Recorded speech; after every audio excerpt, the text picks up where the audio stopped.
Rural మండలం సర్పవరం గ్రామం జనసేన నాయకులు పుల్ల శ్రీరాములు ఆధ్వర్యంలో సర్పవరం గ్రామస్తులు జనసేన సైనికులు టీడీపీ బీజేపీ నాయకులతో ఆయన స్వగృహంలో ఆత్మీయ సమావేశం నిర్వహించారు। ఈ కార్యక్రమానికి కూటమి కాకినాడ జిల్లా పార్లమెంట్ అభ్యర్థి తెంగల ఉదయ్ శ్రీనివాస్ ముఖ్య అతిథిగా హాజరయ్యారు। పుల్ల శ్రీరాములు వారి అనుచరులు ఘనంగా స్వాగతం పలికారు। ఈ కార్యక్రమంలో పెద్ద ఎత్తున గ్రామస్తులు కూటమి కార్యకర్తలు పాల్గొన్నారు।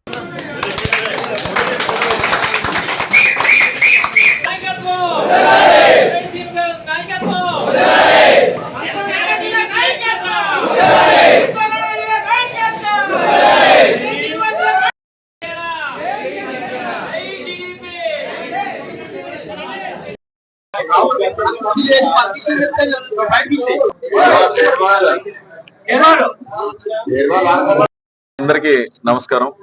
ఈరోజు కాకినాడ పార్లమెంట్ లో కాకినాడ రూరల్ అసెంబ్లీ సెగ్మెంట్ లో పుల్ల శ్రీరాములు గారు, విజయ లక్ష్మణ్ గారు, వెంకటేశ్వరరావు గారు, గోవింద్ గారు, సత్యనారాయణ గారు, సూరిబాబు గారు, పుల్ల శ్రీని గారు, ప్రకాష్ రావు గారు, వీరబాబు గారు, ఏరుగ ఆనంద్ గారు, నాగేశ్వరరావు గారు, వీరబాబు గారు, సప్ప బుజ్జి గారు, పేరుబాబు గారు, వీళ్ళందరి ఆధ్వర్యంలో అండ్ జన సైనికులతో నూతన జనసేన పార్టీ అంటే కూటమి జనసేన టీడీపీ బీజేపీ కూటమి ఆఫీస్ ఇక్కడ సర్పవరంలో ప్రారంభం జరిగింది।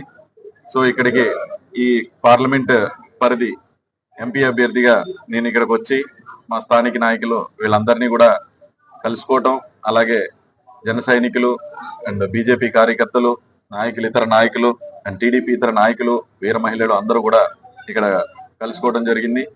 అండ్ ఇక్కడ జనసేన బీజేపీ టీడీపీ కొత్త ఆఫీసులు ప్రారంభిస్తుంటే అక్కడ వైసీపీ వాళ్ళు ఆఫీసులో జనాలు లేక, కార్యకర్తలు లేక వాలంటీర్లని రిజైన్ చేయించి జీతాలు ఇచ్చి కూడా తిప్పుకునే పరిస్థితికి వచ్చేసారు।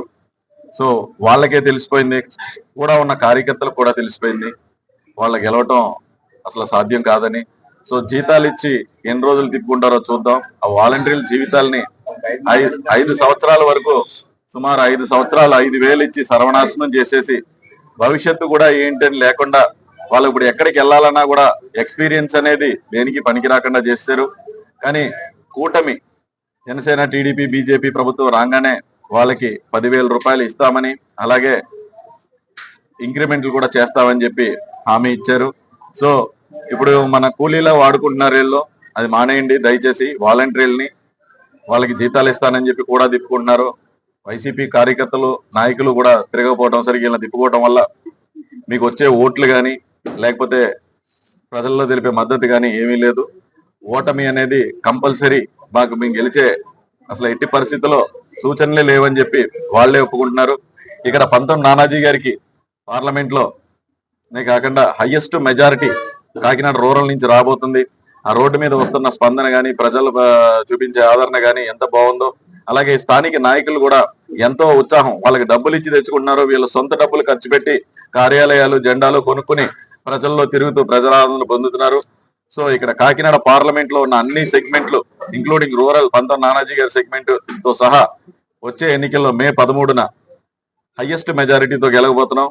సో అందరినీ కూడా మే 13న 19 నానాజీ గారికి గాజు గ్లాస్ గుర్తుపైన, అలాగే నాకు తంగెళ్ళ ఉదయ్ శ్రీనివాస్ కి గాజు గ్లాస్ గుర్తుపైన మీరందరూ ఓటేసి గెలిపిస్తారని ఆశిస్తూ ఇంత మంచి కార్యాలయం ఓపెన్ చేసిన మీ అందరికీ కూడా ధన్యవాదాలు తెలుపుకుంటున్నాను। ధన్యవాదాలు।